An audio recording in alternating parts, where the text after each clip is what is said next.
باوقار پیران اعظام بالخصوص حضرت سید حسین میاں صاحب قبلہ مدد ذلہ عالی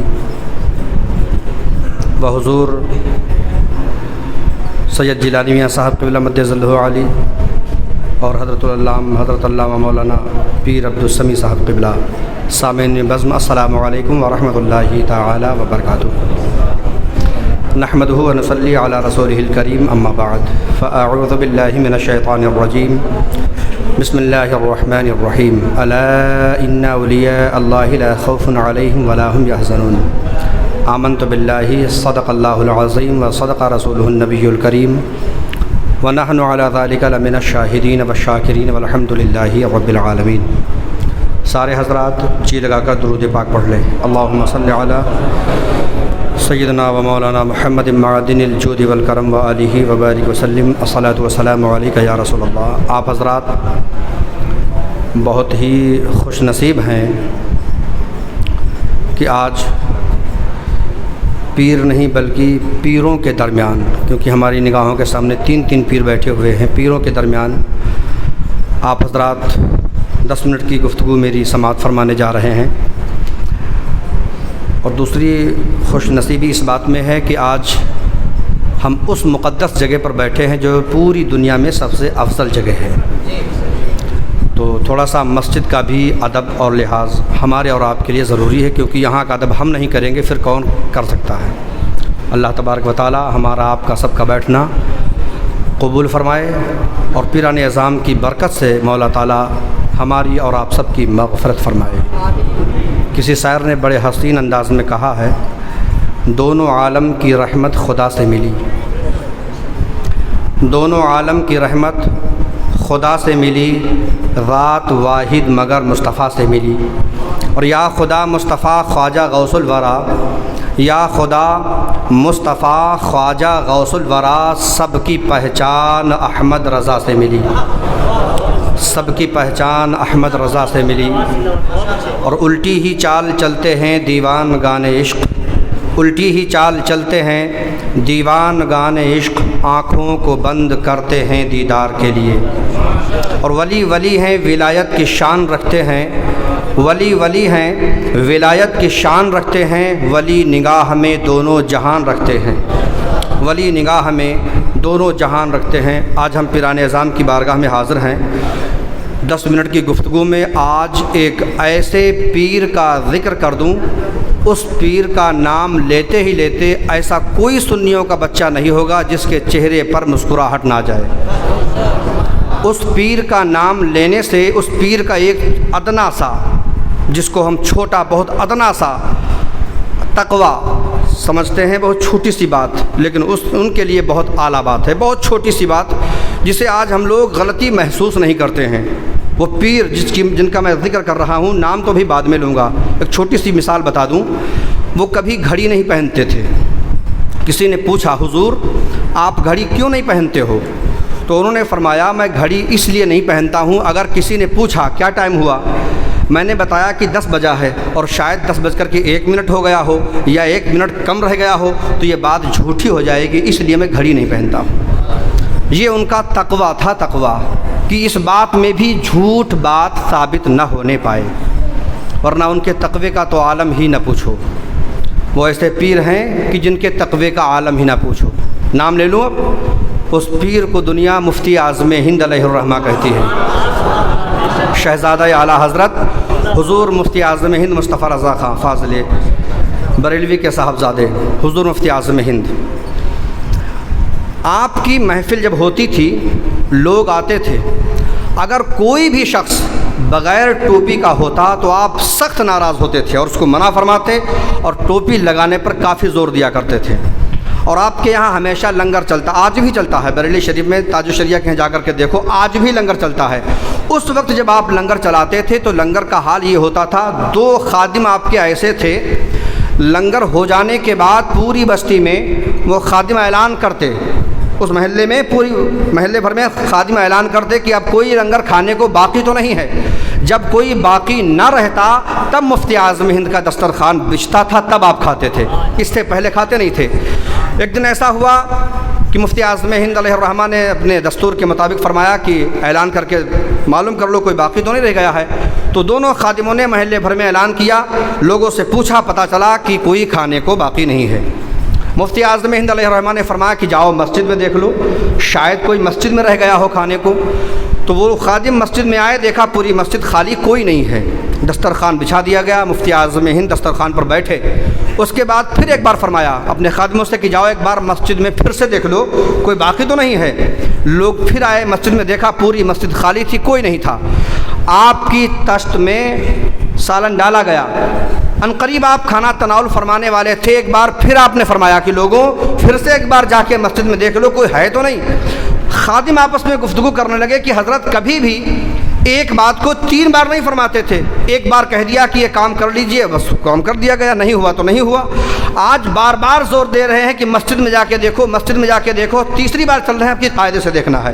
تو لوگ تیسری بار جب مسجد میں آئے تو مسجد میں خوب ادھر ادھر دیکھ کر کے چٹائیاں وغیرہ جو کھڑی تھیں ان کو ہلایا، تو ان چٹائیوں میں ایک شخص لپٹا ہوا، سردیوں کا زمانہ تھا، ٹھنڈک کی وجہ سے چٹائیوں میں لپٹا ہوا کنارے پہ کھڑا تھا۔ لوگوں نے اس کو چٹائی سے کھولا، پوچھا تم کون ہو، کہاں سے آئے ہو؟ تو اس نے کہا صاحب میں بہار سے آیا ہوں، دیر ہو گئی تھی، میں اپنے پیر مفتی اعظم ہند کی بارگاہ میں آیا تھا، دیر کی وجہ سے میں اس خانقاہ کی طرف جا نہ سکا، تو انہی چٹائیوں میں سردیوں کی وجہ سے میں لپٹ گیا۔ تو کہا چلو اٹھو، کھانا تیار، کھایا کا کھانا نہیں کھایا، کہا چلیے لنگر کھانے میں کھانا کھا لیجئے۔ تو اس نے کہا اب تو کھانے کی حاجت نہیں ہے، وقت کا رات کا کافی وقت ہو چکا تھا، کہا اب تو کھانے کی حاجت نہیں ہے۔ تو ان خادموں نے کہا جناب آپ کو کھانے کی حاجت نہیں ہے، لیکن میرا آقا میرا پیر تمہارے بغیر کھانا پسند نہیں کر رہا ہے، وہ تو بار بار مجھے بھیج رہے ہیں۔ یہ ہے مفتی اعظم ہند کہ دسترخوان پر بیٹھ کر کے بار بار مریدوں کو بھیج رہے کہ مسجد میں دیکھو، مسجد میں دیکھو۔ کیا مطلب یہ ہے یہی وہ پیر ہیں جنہیں پیر روشن ضمیر کہا جاتا ہے۔ آپ سماعت فرما رہے تھے، آپ جان رہے تھے، دیکھ رہے تھے کہ کوئی شخص ابھی مسجد میں باقی ہے اور اس نے ابھی کھانا نہیں کھایا ہے۔ عبد المصطفیٰ اعظمی نے اپنی کتاب لطائف اعظمی میں لکھتے ہیں کہ ایک پیر صاحب کے ساتھ میں مرید جا رہا تھا دریا کے کنارے، اچانک اس کا پیر پھسلا، وہ دریا میں گر گیا۔ اب جب ڈبکیاں لگانے لگا تو اس نے کہا پیر صاحب ہاتھ دیجئے۔ پیر صاحب اپنے ہاتھ کو باندھ کے چپ چاپ کھڑے، خاموش، کچھ نہیں بول رہے۔ اس نے پھر کہا پیر صاحب ہاتھ دیجئے۔ پیر صاحب نے پھر کوئی توجہ نہیں دی۔ لطائف اعظمی میں لکھا ہوا ہے تیسری بار مرید نے پھر کہا حضور ڈوب رہا ہوں، مر رہا ہوں، ہاتھ دیجئے۔ پیر صاحب خاموش کھڑے، ہاتھ نہیں بڑھایا۔ اس نے ڈبکی لگائی، غوطہ لگایا، زمین نیچے گیا پانی میں، پھر اوپر آیا، پھر اس نے آواز دی پیر صاحب ہاتھ بڑھائیے، ہاتھ لیجئے۔ کہا پیر صاحب ہاتھ لیجئے۔ تب پیر صاحب نے فوراً اپنا ہاتھ بڑھایا، اس کا ہاتھ پکڑ کر باہر نکالا۔ جب وہ باہر آیا تو مولانا عبد المصطفیٰ اعظمی صاحب لکھتے ہیں کہ اس مرید نے اپنے پیر سے پوچھا حضور میں نے 3 بار پہلے کہا کہ حضور ہاتھ دیجئے، ہاتھ دیجئے، ہاتھ دیجئے، مجھ کو بچا لیجئے، آپ نے نہیں سنا، اور جب میں نے کہا حضور ہاتھ لیجئے تب آپ نے کیوں پکڑ لیا؟ تو فرمایا جو پیر ہوتا ہے وہ کسی کو کچھ دیتا نہیں ہے بلکہ لوگوں سے لیتا ہے۔ یہ لطائف اعظمی میں لکھا ہوا ہے۔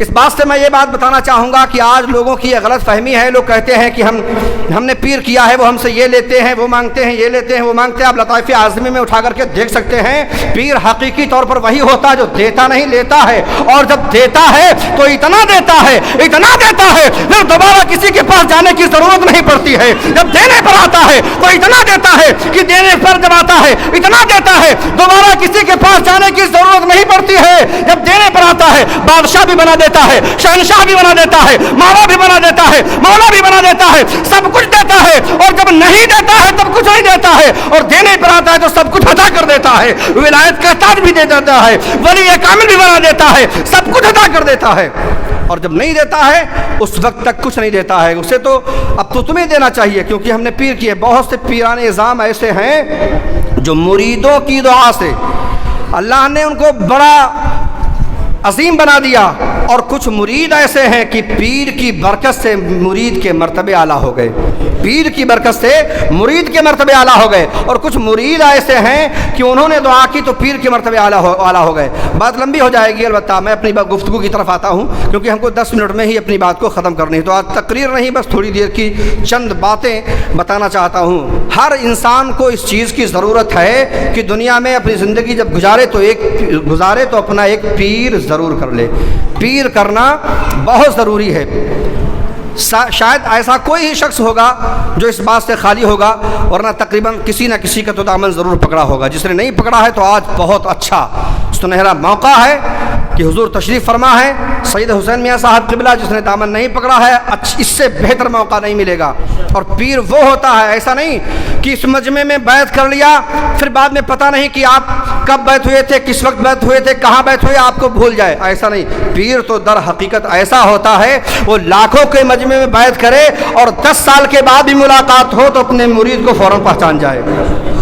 یہ صفت روشن ضمیر حضور سید مفتی اعظم ہند علیہ الرحمہ میں تھا، کیونکہ مفتی اعظم ہند اپنے مریدوں کو ایسا پہچانتے تھے جیسا سگا باپ اپنے بیٹے کو پہچانتا ہے۔ وہ چاہے جتنا پہلے مرید ہوا ہو، چاہے جتنے زمانے پہلے مرید ہو گیا ہو۔ مولانا سلمان اظہری کا نام آپ لوگوں نے سنا ہوگا، فیس بک پر، واٹس ایپ پر بہت سی آپ کی تقریریں ہوتی چل رہی ہیں۔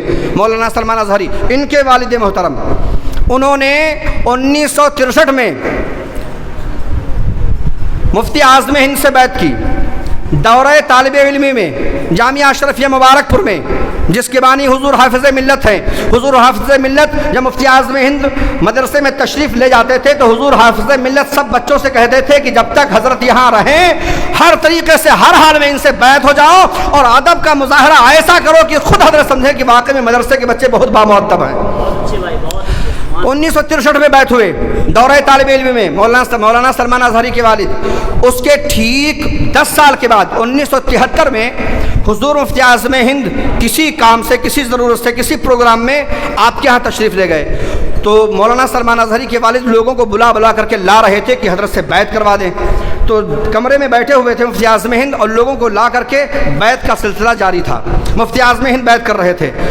بیعت کے وقت جو چیز پڑھائی جاتی ہے اس پڑھانے سے پہلے، اور مولانا سلمان اظہری کے والد صاحب دروازے کے پاس کھڑے تھے کہ میں تو 10 سال پہلے بیعت ہو چکا تھا، اس 10 سال کے درمیان میں، اس بیچ کے عرصے میں کبھی بھی مفتی اعظم ہند سے دوبارہ نہ ملاقات ہوئی، نہ کوئی گفتگو ہوئی، نہ خط و کتابات، کچھ بھی نہیں، کوئی بات چیت نہیں۔ لیکن آج مفتی اعظم ہند اس بند کمرے میں بیٹھ کر جب لوگوں کو مرید کر رہے تھے تو مولانا سلمان اظہری کے والد سے فرما رہے ہیں مفتی اعظم ہند کہ جناب مولانا صاحب آپ دوبارہ کیوں نہیں بیعت کر لیتے ہیں؟ کیا فرمایا کہ آپ دوبارہ کیوں نہیں بیعت کر لیتے ہیں؟ تو آپ فرماتے ہیں کہ میں سمجھ گیا کہ یہ روشن ضمیر ولی ہیں، کیونکہ 10 سال پہلے میں بیعت ہوا تھا دورہ طالب علمی میں بچوں کے بھیڑ میں، اس وقت سے آج 10 سال کے بعد ملاقات ہوئی اور حضرت نے فوراً پہچان لیا کہ یہ میرا مرید ہے، اسی لیے آپ نے فرمایا کہ دوبارہ کیوں نہیں بیعت ہو جاتے ہیں۔ سبحان اللہ۔ تو اس ایسے پیر کو روشن ضمیر پیر کہا جاتا ہے، جن کی نگاہیں دور تک دیکھتی ہیں۔ کسی نے بہت اچھا یہ مقولہ پیش کیا ہے کہ جب کسی اللہ والے کی بارگاہ میں جاؤ تو اپنی زبان کو سنبھال کر رکھو، اور جب کسی عالم اپنے دل کو سنبھال کر رکھو، اور جب کسی عالم دین کی بارگاہ میں جاؤ تو زبان کو سنبھال کر رکھو، اس لیے کہ شریعت ظاہر چیز دیکھتی ہے لیکن اللہ والے جو ہے یہ ظاہر کے ساتھ ساتھ ہمارا باطن بھی دیکھتے ہیں، ہمارے اندر کا بھی دیکھتے ہیں۔ اس میں کیا ہے، یہ خالی ہے یا بھرا ہے، یہ بیکار ہے یا اعلیٰ ہے، وہ اندر کا دیکھتے ہیں۔ اور پیر حقیقی طور پر وہی ہوتا ہے جو ہمارا ظاہر بھی دیکھتا ہو، ہمارا باطن بھی دیکھتا ہو، ہمارا باہر کا بھی دیکھتا ہو، ہمارے اندر کا بھی دیکھتا ہو، ہمارا ظاہر بھی درست کر دے، ہمارا باطن بھی درست کر دے۔ تو پیر کرنا بہت ضروری ہے۔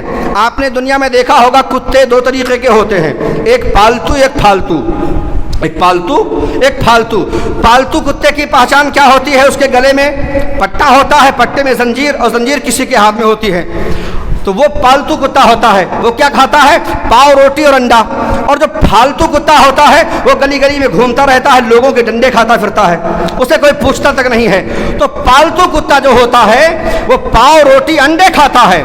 پالتو کتا جو ہوتا ہے وہ گلی گلی میں ڈنڈے کھاتا ہے، اسی طریقے سے جو غوث کے پالتو کتے ہیں، غریب نواز کے پالتو ہیں، اعلیٰ حضرت کے پالتو ہیں، پیران اعظام کے پالتو ہیں، ان کے گلے میں غلامی کا ان کی پٹا پڑا ہوا ہے، جیسے ہم لوگوں کی غلامی، ہم لوگوں کے گلوں میں غوث اعظم کی غلامی کا پٹا ہے، غریب نواز کی غلامی کا پٹا ہے، مخدوم مینا کی غلامی کا پٹا ہے، اللہ کے ولیوں کی غلامی کا پٹا ہے، اور اس پٹے میں جو زنجیر بندھی ہوئی ہے وہ کہیں اعلیٰ حضرت کے ہاتھ میں ہے، مفتی اعظم کے ہاتھ میں ہے، کہیں تاج الشریعہ کے ہاتھ میں ہے، کہیں شاہ برکت اللہ کے ہاتھ میں ہے، کہیں پیر عبد الواحد بلگرامی کے ہاتھ میں ہے، کہیں سید حسین میاں صاحب کے ہاتھ میں ہے، کہیں سید جیلانی میاں کے ہاتھ میں ہے، کہیں پیر عبد المصطفیٰ، کہیں پیر عبد السمیع صاحب کے ہاتھ میں ہے۔ وہ زنجیر جو ہے پٹے سے الجھی ہوئی ہے اور وہ زنجیر پیران اعظام کے ہاتھ میں ہے۔ اب دیکھنے والا جب دیکھتا ہے کہ کتا آیا ہے، دو قسم کے کتے ہیں، ایک کے گلے میں پٹا ہے، ایک بغیر پٹے کا ہے، اور وہ مارنا چاہتا ہے تو پٹے والے کو نہیں مارتا ہے، وہ جانتا ہے کسی کا یہ غلام ہے، کسی کا یہ پالتو ہے، کسی کا پالا ہوا ہے، اس کو مارنے کی بات نہیں بلکہ اپنی دھلائی کی بات ہے۔ اس کو ماریں گے جھگڑا ہو جائے گا، اس کو ماریں گے بوال میں پھنس جائیں گے، اس کو ماریں گے لفڑا ہو جائے گا، اس لیے پالتو کو نہیں مارتے ہیں، اور جو پالتو ہوتا ہے اس کو مارتے ہیں۔ تو حضرات ہم سب کتے ہیں لیکن دنیا دار کتے نہیں، ہم غوث کے در کے کتے ہیں، اعلیٰ حضرت کے در کے کتے ہیں، ان اولیاء اللہ کے در کے ہم سب کتے ہیں۔ ان کی غلامی کا پٹا ہمارے گلے میں پڑا ہوا ہے، اس سے جو زنجیر بندھی ہے وہ کہیں ہے حضرت سید حسین میاں کے ہاتھ میں ہے، کہیں کسی بزرگ کے ہاتھ میں ہے، کہیں کسی بزرگ کے ہاتھ میں ہے۔ اب قیامت کے میدان میں جب ہمارے گلے میں وہ فرشتے غلامی کا پٹا دیکھیں گے کہ یہ قادری غلام ہے، یہ رضوی غلام ہے، یہ برکاتی غلام ہے، یہ شوروردی غلام ہے، یہ چشتی غلام ہے، یہ فلاں غلام ہے، تو ہم اس کو چھیڑیں گے نہیں، کیونکہ ہمارے چھیڑنے کی بات نہیں ہے، بلکہ چھیڑیں گے تو ہمارے پیر ہم کو بچا لیں گے۔ لیکن جو فالتو ہیں جن کے گلے میں کسی کی غلامی کا پٹا نہیں ہے، جو فالتو ہیں وہ در در یہاں بھی بھٹکتے ہیں اور وہاں بھی بھٹکتے رہیں گے۔ اس لیے ضروری ہے پیر کرنا بہت ضروری ہے، کسی کو اپنا پیر بنانا بہت ضروری ہے۔ پیر بنانے کے لیے ہمیں لازم ہے کہ ہم یہ دیکھیں ہمارا پیر پابند شرع ہے کہ نہیں ہے، شریعت کے مطابق چلتا ہے کہ نہیں ہے، شریعت کے مطابق اپنی زندگی گزارتا کہ نہیں گزارتا ہے۔ اگر ایسا پیر ہمیں کامل مل جائے سید حسین میاں جیسا تو انشاءاللہ ہر حال میں ہمیں ان کے دستے حق پرست پر بیعت کر لینا چاہیے، ان کا دامن پکڑ لینا چاہیے، کیونکہ یہ یہاں بھی پہچانتے ہیں اور وہاں بھی پہچانیں گے۔ کیونکہ حضرت کے اندر میں نے بہت قریب سے دیکھا ہے جہاں حضرت پیر کہلاتے ہی نہیں، حقیقی طور پر صحیح نسب سید ہے اور اخلاق کے تو بہت بڑے شہ سوار ہیں۔ کبھی ملاقات کر کے دیکھیے، کبھی بلگرام شریف جا کر کے تو دیکھیے، یہ نہیں کہ آپ کو جانتے ہیں تبھی آپ سے بات کریں گے، آپ کو جانتے ہو نہ جانتے ہو ہر حال میں حضرت اتنے بڑے مہمان نواز ہیں۔ یہ صرف حضرت بیٹھے ہیں اس لیے نہیں کہہ رہا ہوں، 12 کا میرا آزمایا ہوا ہے، میں نے 12 مرتبہ دروازے کے سامنے سے بس گزرا ہوں، حضرت اندر سے آواز دے کر کے بلا کے مصافحہ کر کے خیریت ضرور پوچھتے ہیں، پہچانتے ہو چاہے نہ پہچانتے ہو، مہمان نواز ہیں۔ تو ایسے پیر ہمیں جب مل جائیں تو ہر حال میں ہمیں ان کا دامن پکڑ کر ان سے بیعت ہونا چاہیے۔ اللہ تعالی ہمیں آپ سب کو ہدایت کی توفیق عطا فرمائے اور کامل پیر سے بیعت ہونے کی توفیق رفیق عطا فرمائے۔ وما علینا الا البلاغ، استغفر اللہ ربی من کل ذنب واتوب الیہ، لا الہ الا اللہ محمد رسول اللہ صلی اللہ